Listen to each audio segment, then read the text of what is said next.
I think that the word solitude can sometimes be conflated with the word loneliness.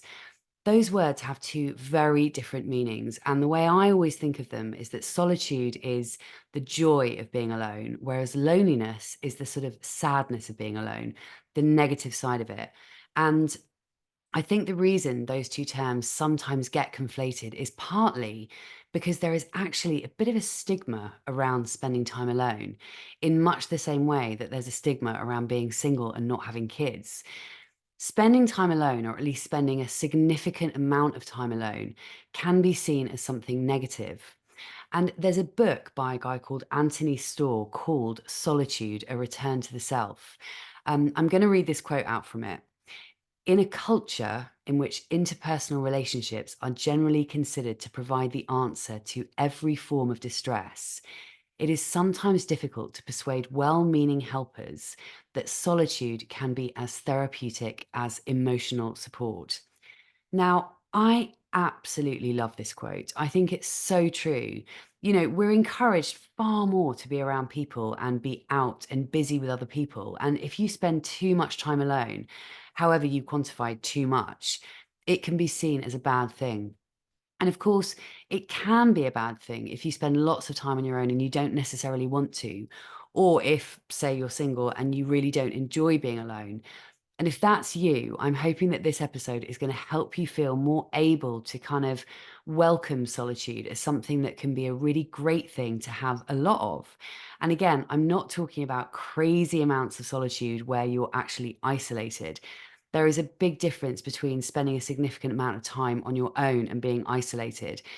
But I'm going to start by talking about my own life in terms of alone time, because I most certainly spend a lot of time on my own. Here I am talking to myself right now. But I'm very grateful that it is a rare occurrence that I feel low because I'm on my own. It doesn't tend to tip over into loneliness. And 99% of the time, I genuinely love being on my own. And I do sometimes wonder if I spend too much time alone. I've talked about this before, but I spent the whole of lockdown in my flat on my own, my studio flat, no less. And I loved it. I really did. And I know that a lot of single people didn't feel that way, but I also know single people who did feel that way. And maybe my personality lends itself to spending time alone. Maybe it's the fact that I'm an introvert, which is also something I'm going to talk about on this episode. Or maybe solitude is something that we can all learn to be less negatively affected by, if indeed you are negatively affected by it. And actually, I want to add one thing about loneliness, which is that although I don't generally feel lonely at this stage in my life, I am well aware that there will come a time again in my life when I will. So just putting that out there, I realize I'm not immune and it will depend on the circumstances over the rest of my life. And we never know what's going to happen. So yeah, it's definitely something that I've thought about. So in terms of my life now, I would say that I probably spend maybe 80% of my time on my own. I don't know, but it's a lot. Although ironically, now that I've moved down to Dorset and I'm living downstairs from my mum, although as I record this, I'm in London, that has obviously changed. But that aside, the vast majority of my time is spent on my own. And that's even more so now that I'm not working in the coffee shop anymore, because obviously when I was there, I was around people all the time. So most days I will be alone most of the time. And it's funny because my mum has asked me, even before I moved down to Dorset, she would ask me if I was okay working all on my own. And to me, that's like heaven. And some people have asked, don't you miss the buzz of like working in an office and having those daily chats with colleagues and all of that? But I can honestly say that I do not miss it. It doesn't even occur to me.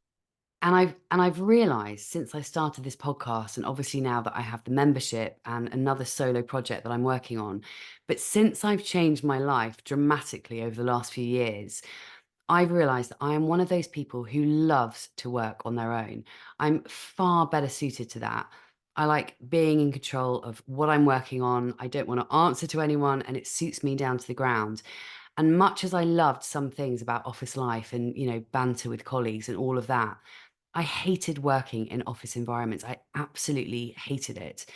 But anyway, going back to what my mum said when I first moved down to Dorset, she asked me a few times in a very concerned way, "Darling, are you going to be all right down here without your friends?" And I was like, well, apart from anything else, I have a few very close friends who live in the Southwest too, and who I'm now much closer to. And also, it's not as if I had a kind of massive group of mates that I would hang out with all the time in London. I have a few very good friends in London, and of course, my sister, who is the person I miss being near the most. But in general, it doesn't feel that different because I was always alone a lot anyway, even in London. But she asked me this multiple times to the point where I started even sort of questioning myself. And I think that speaks to the stigma around spending time in solitude, actually. But as I said to her, I'm constantly on Zoom calls. I'm always doing interviews. I have live calls for the membership. I'm very much in touch with people a lot of the time. I'm in touch with friends via WhatsApp. We have a Thrive Solo WhatsApp.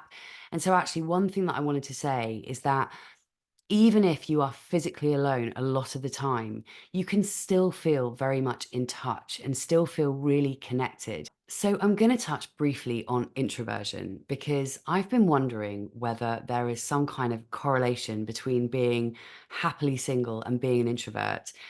I've had so many conversations with both guests on the podcasts and other single women I've met through doing this podcast about being an introvert. You've probably heard me talking about it at some point. And just to clarify, another sometimes misunderstood term or label, an introvert is a person who gets their energy through being alone, whereas an extrovert gets their energy through being with other people. So, whilst I'm a very outgoing, talkative, confident on the outside, loud, personable person, I am very much an introvert because I can only spend a certain amount of time with other people before I desperately need to be on my own in order to kind of recharge my batteries. I find socializing absolutely exhausting these days, and I much prefer seeing people in like a one-to-one setting. And although the people who know me would probably say that I'm very good in social situations and I'm very good at socializing, that does not negate the fact that I find it draining and tiring and I can only do so much of it. Like a week's holiday with a big group of people would be my idea of a nightmare. It's different when I go away with one or two very good friends, but if I was going to have to spend like a week at, I don't know, a wedding in Italy where there were 50 people staying in a castle, I would really struggle with that. And I would most definitely have to carve out time for myself 100%. Whereas I guess for extroverts, that would be their idea of heaven. So, yes, I have wondered whether an introverted personality lends itself more and with more ease to being single than if you're someone who is really extroverted. Because obviously, if you require a lot of time alone in order to recharge your batteries and kind of get back to yourself, then that could potentially cause issues in relationships, or at the very least, it might mean that you find it easier to be single than people who are extroverts. And I can totally see how someone who is really extroverted would perhaps yearn for a partner more than someone who is introverted. And looking back, I really struggled in relationships with extroverted boyfriends. One in particular who was extremely sociable, loveliest guy in the world. I still love him to pieces, but he was the kind of person who would be happy for multiple friends to just like show up at our flat or get people around at the last minute. And I found that incredibly difficult because I am not like that. Anyway, I'd love to know what you guys think about this. So do let me know.